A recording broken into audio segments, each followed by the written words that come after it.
Hello dear students, welcome to my channel Biology BSc Notes. So dear students, today's our topic is pollen grains are microspores. तो इससे पहले video बनाए थे microsporogenesis, तो उसी से रिलेटेड है। तो माइक्रोस्पोरोजेनेसिस किसे कहते हैं?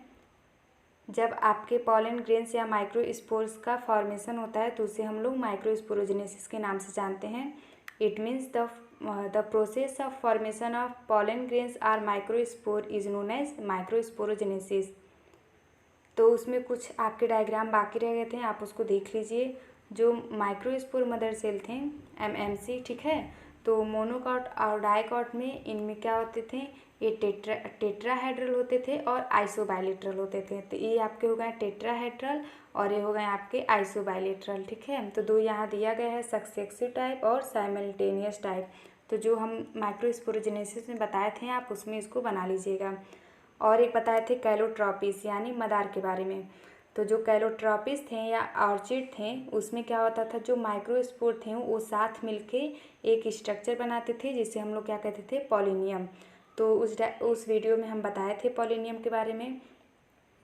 तो ये डायग्राम बहुत ही इंपॉर्टेंट है, ये BSc सेकेंड ईयर में पूछा जाता है, तो आप इसको बना लीजिएगा। अब हम लोग अपना टॉपिक स्टार्ट करते हैं, माइक्रोस्पोर और पॉलन ग्रेन्स। तो माइक्रोस्पोर क्या होते हैं? जो पॉलन ग्रेन्स या माइक्रोस्पोर होते हैं वो कहाँ से प्रोड्यूस होंगे? वो आपके एंड्रोसियम से प्रोड्यूस होते हैं, ठीक है। इसके अंदर 4 स्पोर होते हैं और जो माइक्रोस्पोरेंजिया होते हैं उसके अंदर बहुत सारे पॉलन ग्रेन भरे होते हैं। तो आइए इसको हम पढ़ते हैं अब। Pollen grains or microspore is the first cell of male gametophyte. तो जो पॉलन ग्रेन या माइक्रोस्पोर होते हैं वो क्या होते हैं? फर्स्ट सेल होते हैं मेल गैमेटोफाइट की, ठीक है। Each pollen grains or microspores usually spherical और ओवल। तो प्रत्येक पॉलन ग्रेन कैसे होते हैं? आपके स्फेरिकल और ओवल होते हैं, ठीक है। इनका आकार स्फेरिकल और ओवल शेप के होते हैं। It is covered with 2 layers. ये आपके 2 लेयर्स से ढके हुए होते हैं। पहला आपका होता है एक्जाइन और दूसरा होता है एंटाइन। तो जो आउटर लेयर होता है वो क्या होता है? हार्ड होता है, खुरदरा होता है और उसे हम लोग एक्जाइन के नाम से जानते हैं। And it is made up of sporopollenin, a fatty substance, and it contains a germ pore. तो जो पॉलन ग्रेन होता है ये 2 लेयर से ढका हुआ होता है। एक होता है आपका एक्जाइन, दूसरा होता है एंटाइन।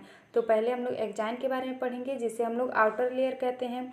ये आपका हार्ड होता है, खुरदरा होता है और एक फैटी सब्सटेंस इसमें पाया जाता है, इससे मिलके बना हुआ होता है जिसको हम लोग क्या कहते हैं? स्पोरोपोलिनिन कहते हैं। और इसमें क्या होता है? इट कॉन्टेन्स जर्मपोर, ठीक है। In monocot plant germ pore single and in dicot plant 3 germ pore. तो जो मोनोकॉट प्लांट होते हैं उसमें जो जर्मपोर होते हैं वो सिंगल होते हैं और डायकॉट प्लांट में आपके जर्मपोर 3 पाए जाते हैं, ठीक। इसको मत भूलिएगा, बहुत इंपॉर्टेंट है। By this germ pore pollen tube arises. और इसी जर्मपोर के द्वारा आपके जो पॉलन ट्यूब होते हैं वो एराइज करते हैं। Pollen tube is discovered by GBMEC। तो जो पॉलन ट्यूब है वो किसके द्वारा डिस्कवर किया गया है? GBMEC के द्वारा। And below exine thin soft intine made up of pectocellulose. तो हम आपको बताए थे 2 लेयर से ढके हुए होते हैं। एक हो गया आपका एक्जाइन, दूसरा है आपका एंटाइन। तो एंटाइन कहाँ होता है? जस्ट आपके एक्जाइन के नीचे एंटाइन पाया जाता है। अभी मैं डायग्राम में इसको दिखाऊंगी। और ये किससे मिलके बने होते हैं? ये आपके पेक्टोसेलुलोज से मिलके बने हुए होते हैं। तो ये हो गया आपका पॉलन ग्रेन या माइक्रोस्पोर। अब हम लोग देखेंगे डेहिसेंस ऑफ मैच्योर एंथर। तो देखिए जब एंथर मैच्योर हो जाता है तो उसका डेहिसेंस कैसे होता है, कैसे वो फटता है, ठीक है। On the maturation of anther sac middle layer and tapetum destroy. तो जब आपके एंथर सैक क्या होंगे? मैच्योर हो जाएंगे एकदम पूरी तरह से। तो जो आपके टाइपिटम हैं वो क्या हो जाएंगे? डिस्ट्रॉय हो जाएंगे, मीन्स नष्ट हो जाएंगे आपके टाइपिटम और मिडिल लेयर। तो इसमें क्या बचेगा? आपका एपिडर्मिस बचेगा और एपिथीसियम रहेगा, ठीक। Thus, in the wall of anther sac, only epidermis and endothelium is balanced. Usually, anther lobe or anther sac dehiscence longitudinal slits, which is usually forms at the mid place of the anther lobe. तो मैंने क्या बताया कि जो आपके टाइपटम होंगे वो destroy हो जाएंगे तो सिर्फ आपके एपिडर्मिस और एपिथीसियम वहाँ पे प्रेजेंट रहेंगे और ये क्या करेंगे? ये मिलके आपका 2 एंथर लोब का फॉर्मेशन कर लेंगे। समटाइम्स एंथरसेक डिhiscence बाय टर्मिनल स्लिट्स और पोर। तो कभी कभी जो होते हैं इनका लॉन्गिट्यूडिनल डिhiscence होता है और कभी कभी इनका जो डिhiscence होगा वो किसके द्वारा होगा, टर्मिनल स्लिट और पोर के द्वारा होगा, जो वहाँ से छोटे छोटे छिद्र होते हैं। एंथरसेक डिhiscence प्रोसेस फॉलोइंग टाइप्स। तो जो एंथरसेक का डिhiscence होता है वो बहुत तरीके से होता है, ठीक है। तो कुछ प्रोसेस यहाँ लिखे हैं। On maturation endothecium loss water and thus this thin wall bend towards inner side.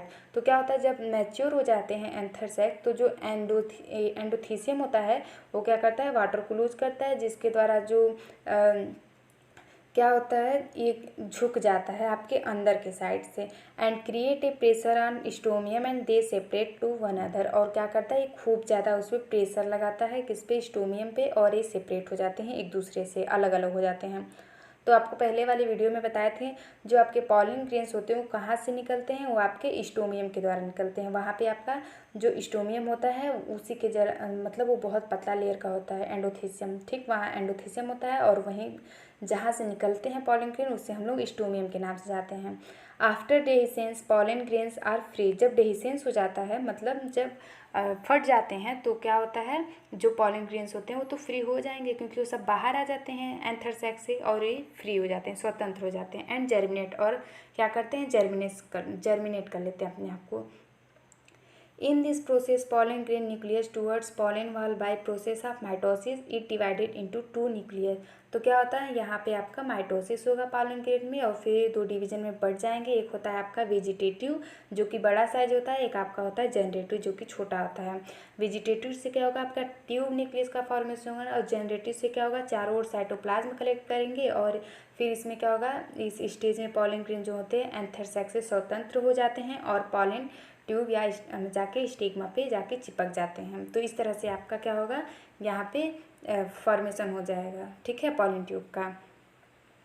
After some time around generative nucleus some cytoplasm are collected. तो वही हमने बताया कि जो जनरेटिव होते हैं या वेजिटेटिव होते हैं, वेजिटेटिव से आपका ट्यूब न्यूक्लियस का फॉर्मेशन होगा, ठीक, और जो जनरेटिव होते हैं वहाँ पे आपके चारों तरफ साइटोप्लाज्म कलेक्ट हो जाएंगे।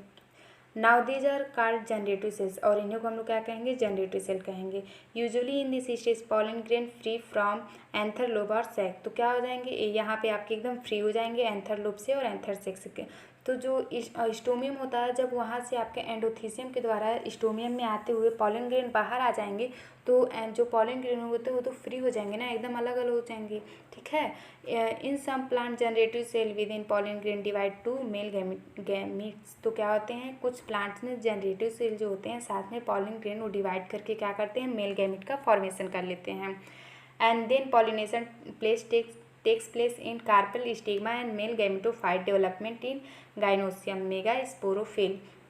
तो क्या होता है, इसके बाद से आपका पॉलिनेशन टेक्स प्लेस करता है, फिर उसके बाद से जाकर क्या करेंगे, स्टिग्मा या कार्पेल या मेल गैमेटोफाइट का यहाँ पे डेवलपमेंट होगा, कहाँ पे, गाइनोसियम में, या मेगा स्पोरोफिल भी कहते हैं गाइनोसियम को, ठीक है। तो इसके ऐसे ही आपका जो क्या बोलते हैं माइक्रोस्पोर या पॉलन ग्रेन है उसका फॉर्मेशन दिखा गया है, ठीक है।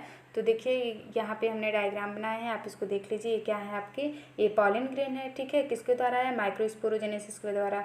अब देखिए यहाँ पे न्यूक्लियस है और इसमें खूब सारे साइटोप्लाज्म है, यहाँ आपके साइटोप्लाज्म रहेंगे, ठीक है। तो आप इसको लिख लीजिएगा साइटोप्लाज्म, और ये आपके न्यूक्लियस हो गए। तो फिर हम बताएं पॉलन ग्रेन क्या होते हैं, यहाँ पे आपके दो सेल पाए जाएंगे, ठीक है। एक आपका मतलब ये दो लेयर से कवर्ड होंगे, एक होगा आपका एंटाइन, एक होगा आपका एक्जाइन, ठीक है। तो जो क्या होगा, बाहर वाला होगा वो आपका क्या होता है, एंटाइन, और अंदर वाला एक्जाइन होता है, ठीक है, ये आप मत भूलिएगा। फिर यहाँ जर्मपोर का फॉर्मेशन होगा, फिर देन इसके बाद ट्यूब न्यूक्लियस होगा और यहाँ जनरेटिव न्यूक्लियस का फॉर्मेशन होगा। फिर ट्यूब न्यूक्लियस और जनरेटिव न्यूक्लियस एक दूसरे से अटैच हो जाएंगे और देखिए यहाँ पे बहुत सारे साइटोप्लाज्म हैं जो कि जनरेटिव सेल में होता है, और फिर इनका दो स्टेज में क्या होगा, माइटोसिस हो जाता है, ठीक है।